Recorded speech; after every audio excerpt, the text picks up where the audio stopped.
En esta oportunidad pasaremos a resolver el ejercicio 1 del control 5. Pregunta 1. Usted decide armar una máquina térmica y usa 200 miligramos con una masa molar de 4,003 gramos sobre mol de gas de helio y sigue el ciclo mostrado en la figura. Determine la presión, volumen y temperatura del gas en los puntos 1, 2 y 3. Determine la eficiencia del motor y sé cuál sería la eficiencia máxima del motor si fuera capaz de funcionar entre el máximo y el mínimo de temperaturas. Los datos obtenidos del enunciado es de la masa del helio, que es 200 miligramos, lo pasamos a gramos, y con una masa molar de 4,003 gramos sobre mol. Por lo que podemos hallar la cantidad de moles dividiendo la masa del helio entre la masa molar, obteniendo el siguiente valor. Ahora, como podemos observar, la gráfica se encuentra en atmósferas y en centímetros cúbicos. Para un uso más práctico de las fórmulas, los pasaremos al sistema internacional de centímetro cúbico a metro cúbico y de atmósferas a pascales, obteniendo los siguientes valores. Y un dato adicional es que me dice el gas de helio, por lo que el gas de helio es un gas ideal y monotómico.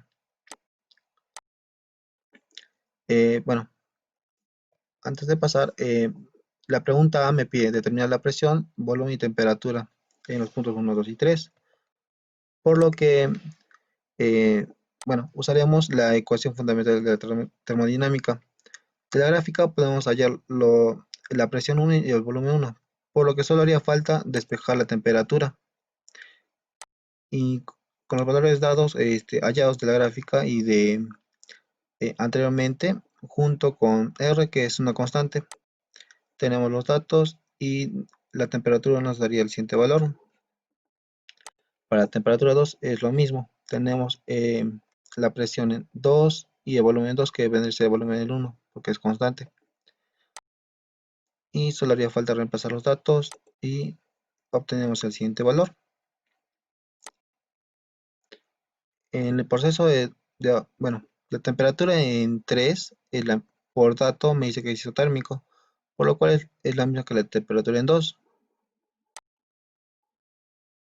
Y además, por la gráfica sabemos que la presión en 3 es de 2 atmósferas o 2,026 por 10 a la 5 pascales.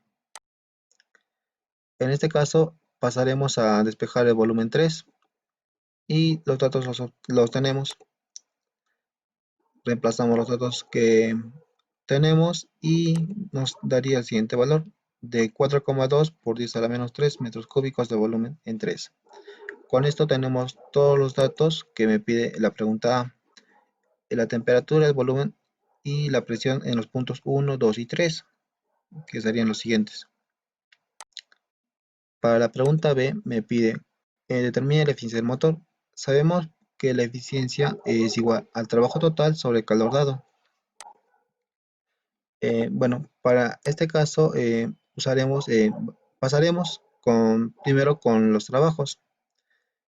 Comenzaremos el trabajo de 2 a 3. Por dato me dice que es isotérmico. Si es isotérmico se cumple la siguiente ecuación, que el trabajo de 2 a 3 es igual a nRT, logaritmo natural de volumen 3 sobre volumen 2. Con los datos que anteriormente hemos hallado, reemplazamos y el trabajo 2 a 3 nos da de 934,831 joules. Seguimos ahora en este caso con el trabajo de 3 a 1. Podemos observar por la gráfica que es un proceso isobárico, porque la presión es la misma, es constante.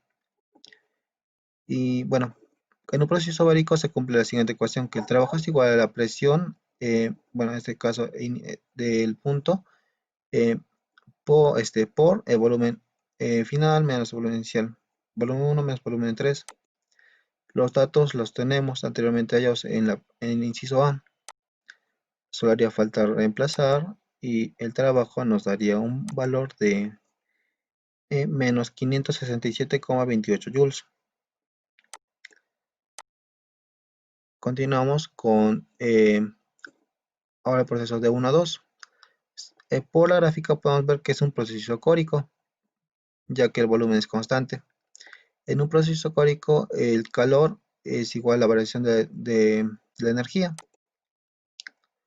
En este caso usaremos el dato que nos dieron del helio, al ser un gas monotómico y ser un proceso isocórico, o podemos usar que la constante volumétrica es igual a 3 medios del radio. Tenemos los valores anteriormente hallados de la temperatura y la cantidad de moles, por lo que podemos usar la siguiente ecuación, que la variación del calor es igual a N por la cantidad de constante volumétrica por la variación de la temperatura. El calor en 1 en 2, reemplazando los datos, nos daría un valor de 850,895 joules.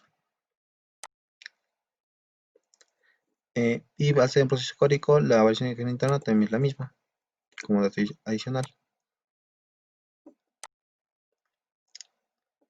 En el proceso 2 a 3, por dato nos dice que es isotérmico.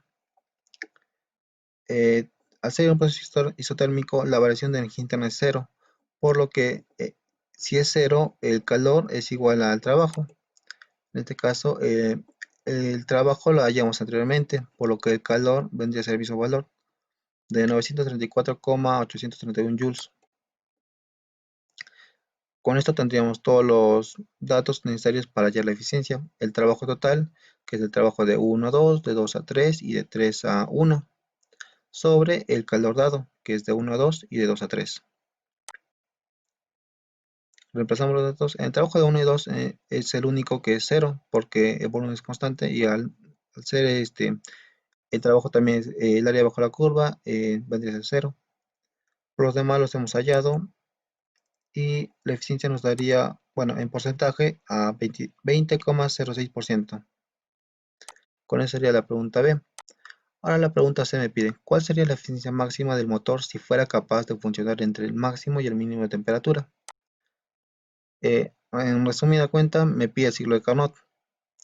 En el ciclo de Carnot se sabe que cumple la siguiente ecuación, que la eficiencia en Carnot es igual a 1 menos la temperatura mínima sobre la temperatura máxima. La temperatura mínima hallada fue de 682,865 Kelvin y la temperatura máxima fue de 2048,473 Kelvin. Solo haría falta reemplazar los datos y tendríamos una eficiencia, en porcentaje de 66,7%. Y con esto sería la pregunta C.